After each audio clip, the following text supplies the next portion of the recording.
Hello there and welcome back to another review. So today we're going to be looking at another Donnie Yen and Yuen effort, and that is Hero Among Heroes, otherwise known as Fist of the Red Dragon.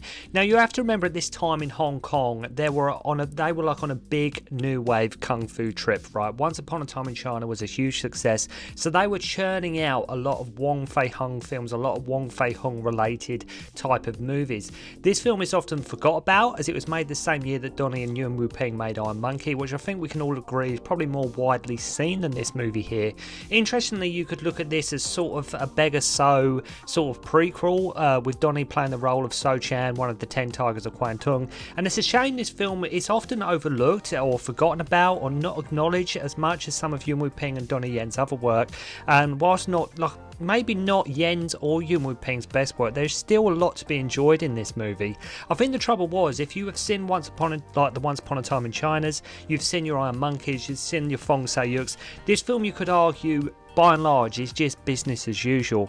I always remember growing up when I watched this movie, to me it was just always the movie where Donnie Yen gets hooked on opium. This was how I always remembered this movie, and yeah, there's a real emphasis on that in this movie. You still get the slapstick, you still get the comedic scenes you come to expect in a new wave kung fu movie like this, but there is also a focus on drug addiction. Seeing a character that would eventually become Beggar So, watching him pick up a drug habit isn't exactly sort of classic viewing, but aside from that, there's still a lot to enjoy in this movie. Mind you, this was a common thing we saw in a lot of movies like this. There was opium smuggling, opium dens, and this, it's just something that this film puts a bit more of an emphasis on. It's just, like I say, there's a lot more focus on it here. As I say, it's just not fun watching your lead, someone like Donnie Yen, pick up a drug habit, which again, it's just always, that's how I always remembered this film. Have you seen Hero Among Heroes? Oh, I can't remember what one's that. That's the one where Donnie Yen gets hooked on opium. Oh yeah, I've seen that one. That's how I always remembered this movie. But Donnie really does shine in this, and whilst not the perfect vehicle for him, I believe Donnie Yen gets to show a huge range in this movie, in terms of like his he gets to show different sides of his character a lot more than, say, what he did in sort of Iron Monkey. There's a few comedic scenes in Iron Monkey as well, and this film has comedic scenes too. But I think Donnie Yen in this movie, he does get to show his range a little bit more. I've spoke to people over the years, and they've never even I've spoke to other kung fu fans or Hong Kong movie fans. A lot of people have never even heard of this movie or knew it existed, or even if they have seen it, they've only ever seen it once. I think originally I saw it on VCD. This proves again, showing my age again. I think I saw it on VCD that I got from Chinatown in London or something. As I say, it seemed the idea that during that period from Once Upon a Time in China to the mid-90s was to make films, like I mentioned at the start of the review, that were sort of Wong Fei Hung related. We have Wong Fei Hung in this movie. As I say, if it didn't have Wong Fei Hung in it, and it didn't, because everybody was trying to sort of do their Once Upon a Time in China, and I think that's why Jet, done Fong Say-yuk. It's like, right, enough with Wong Fei Hung, even though he kind of took the mickey out of it a little bit in Last Hero in China. But I think, as I say, by and large, that period from Once Upon a Time in China to around the mid-90s, there was a lot of new wave kung fu movies, and a lot of them were sort of Wong Fei Hung-esque or Wong Fei Hung related. So anyway, set close to the end of the Qing dynasty, and there's going to be an opium ban. Look at the opening of this movie and check the amount of extras that Yuen Ping has wrote to be here for this opening shot. They all want to destroy opium, basically, is how the movie starts. Master Wong and Lin are making it their duty to eradicate all the deals, which consists of sort of raiding dens and beating anyone up who deals in it, basically. We have Man-tat as So Chan's father in this movie, and he starts boasting about his new anti-opium pills, even though they are actually laxatives. We meet his aunt, played by Sheila Chan, sporting some very serious buck teeth, and that was another thing that was very common in these new wave kung fu movies. There's always a character, well actually, I'll probably argue in general, in terms of kung fu movies, there was always somebody with some buck teeth. If you look at some Sammo Hung in Hand of Death as well, but he has some big buck teeth in that one, and Sheila Chan here sporting the buck teeth. We meet Donnie, who steals food for like his foster father, and Wang Yuk as Wong Fei Hung. Very interesting choice, having someone lesser known to play Wong Fei Hung, but he does a fine job in this movie. We have the Fire Lotus gang, and of course Donnie beating the crap out of them and this massive drumstick and showing off some of his amazing leg work. Like I say, it's great action, and it's that typical new wave stuff you would come to expect from a movie like this. This scene actually ends in a massive explosion where people actually get injured. Wong has to deal with the injured and pays the So family a visit and blames Donnie for what has happened and wants him to publicly apologise. Have to love how Man-tat is so easily persuaded and dissuaded. Like, he wants him to apologise, and then sort of So Chan gives him a reason not to, and he is like, no, definitely don't apologise. And I love, because Man-tat, like, so most widely probably associated with sort of Stephen Chow and his movies, but as I say, he's here obviously as comedic relief, and him and Sheila Chan play off each other really well, and it's a nice supporting cast. And actually, it's one of them movies I wish they were sort of in the film a lot more than what they were, because these two characters really do by and large steal sort of every scene that they're in. I love it too when they get into a fight. Wong's student, he's like, don't worry, Master won't kill him, and Man-tat is like, yeah, but my son might kill him. They make a point in this that So doesn't drink, right? They make a point that he is definitely, as we all know, beggar So, drunken master, that kind of thing, but they do make a point and emphasise that he doesn't drink. The 12th Prince turns up, and Man-tat and Sheila Chan have some great, like I mentioned, some great comedic moments, like when she brings back like a virgin to make him jealous. So we have this teacher, Miss Yi. Turns out the prince is her uncle and wants to make opium legal for the foreigners so it'll bring some money for China. So goes back to the princes, and he's sort of like, have a puff, try some of this. And what makes him try it? Well, he goes him into it by saying, well, Fei Hung is like scared too as well, like, and he's sort of, because he wants to get one over on Fei Hung, or like, you know, because they're sort of friendly competitors, like, you know, he goes in by like bringing up Wong Fei Hung, and he's like, come on, have a puff of this. And when Donnie inhales, it seems hardly any smoke comes out. As I say, not many kung fu movies where you see the lead actor and star doing drugs. So this is where I think a lot of people, if they have seen this movie, that I spoke to people that are not necessarily huge fans of this movie, because there, as I say, there is drug taking in this movie, and it's a bit.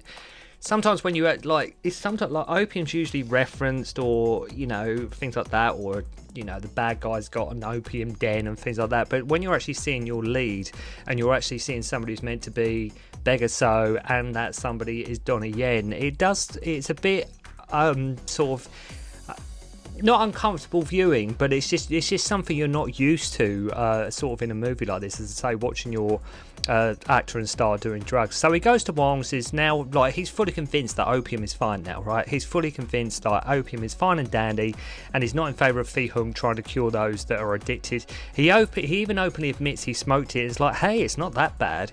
They have a brief fight on top of a table, and though the choreography is great, it doesn't, I think, to me personally, it doesn't reach the heights of what Iron Monkey did in places. If you hadn't guessed, like, So is all naive about the opium, right? He's completely naive about the opium. So after his like niece catches her, the prince, like his uncle, with some foreigners, she goes back to her classroom with some candles, even though it's quite obvious it's more than bright enough when she goes back to her classroom. Our female lead here is like, she's got these candles, but it's obviously more than bright enough, so I don't know why she's got the candles out. So she's ambushed by sort of two heads of the Fire Lotus and runs into Donnie Yen. Donnie has to fight Hare here, right? Yep, you heard me right, he is fighting Hare. Yuen clan, I mean, they've always tried to be their mad, bonkers, creative self. It does look a bit silly, Donnie Yen fighting some Hare, but you know, it's Yuen Ping and his crew just trying to be creative, but it does look a little bit silly. Then we have like sword versus bamboo pole, which is a lot more like it and what we come to expect and what we look for. So after this, the prince nurses Ho, and his first comment, like when he's nursing him, is like, here, have a pipe. Right, that's right. See, right, basically, the prince, basically, he's working with the Fire Lotus, right? So that's all it is. No one knows where sort of he, So is at this point, even Fei Hung. This Master Lin wants opium imports banned, and the prince warns him to mind his own business. So anyway, So is tripping balls at this point, and the prince is basically just stirring everything up. Anyway, they find out So was being used, and he's now he's developed like a drug habit, right? Even though it's like he's only started smoking it about 12 hours ago. They lock him in and make him go like cold turkey, and he's like, I need a smoke, I've got to have a hit, right? He's really having severe withdrawals at this point. So Wong goes to get some 1,000-year-old ginseng from Master Kim, and what we have here is probably one of the more memorable fights from the movie. Kicking under the table, fighting with Kim's pipe, Wong fighting with his hands on fire, and it's a complete epic fight for some ginseng. Okay, right, but it's an awesome scene. Anyway, he finds So on the street and wants to know who sent So to kill the commissioner. So just sort of crashing through the plot here. So his foster father tells him, look, have a drink, you will forget all about opium when drunk. I guess that's one way to get over the hump if you've got a drug habit, you know, just start on the booze. Naturally, of course, like, wants to teach him the drunken style. Then wouldn't you believe it, the Fire Lotus gang and the prince's men turn up and start slaughtering everyone. His foster father gets killed, Donnie kicks the habit and becomes like a full-blown alcoholic at this point. And there's quite an attempt at emotion here where he's like, how can I fight if my arms and legs are shaking? There are a few lines where they do try and ground it a little bit. So Lim, because of the prince, is sent to the capital for inquiry. A student of the beggar clan comes to Wong seeking his help because his men has found where the prince is hiding his opium, basically. Anyway, Fei Hung is like, yep, I'll help you guys get revenge. So the place gets like sort of raided and Fei Hung starts beating the crap out of everybody. The foreigners are shooting people too. Suddenly So is there kicking the crap out of the prince, and truly awesome stuff here from Donnie. More Bruce Lee-esque in nature than what we would expect for sort of like from Beggar So, but still awesome stuff. I mean, Donnie Yen's fights by and large, I've always given Donnie Yen full credit for his fight scenes and his approach, because obviously, as we all know, he's a huge Bruce Lee fan. He channels a lot of Bruce Lee in some of his fights and everything like that. But you had like Jackie Chan, you had Jet Li, who was sort of more wire orientated, and Donnie Yen really over the years has crafted sort of, I believe, his own style. I think Donnie Yen's movies, I think it took him a while to get there. Donnie Yen, to me personally, never hit. I mean, he's massive now, Donnie Yen, but he was one of these people, like, to me, he should have been way bigger earlier than what he was. I remember when I first saw, if any of you have seen Guillermo del Toro's Blade 2, I remember first seeing that. And I was like, oh my god, Donnie Yen's in it, like, because I had no idea he was in it till I went to see the movie, and I was just like, suddenly, oh, Donnie Yen's here. But anyway, what I'm trying to say is Donnie Yen's style, I think it's unto itself. It does have its own unique approach to it, and that's why, you know, I just love Donnie Yen movies. But as I say, really awesome stuff here at the end. As I say, more channeling sort of some Bruce Lee vibes here and there. And he has to wear a hat for some reason. I love when he smashes the tiles on the floor and launches them at the prince. I'd say really cool stuff. He defeats him using drunken boxing, which we never actually see him training in. It's so weird seeing Donnie do drunken style bite in like a new wave kung fu way.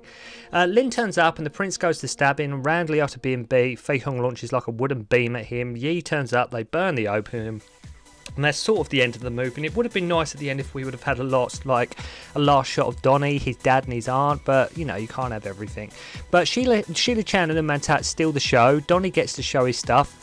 Great turn from Wong Yu, called like Wong Ju as Wong Fei Hung. As I say, the drug taking in the movie doesn't sit overly well with a lot of people, but there's still a lot to be had here from Yuen Woo-ping and crew. As I say, if you have seen Iron Monkey, you'll probably have a blast with this one, but as I say, there is drug taking in it, and I think Iron Monkey, by and large, is probably, like, although it's more widely seen, I think it probably is the better movie of the two.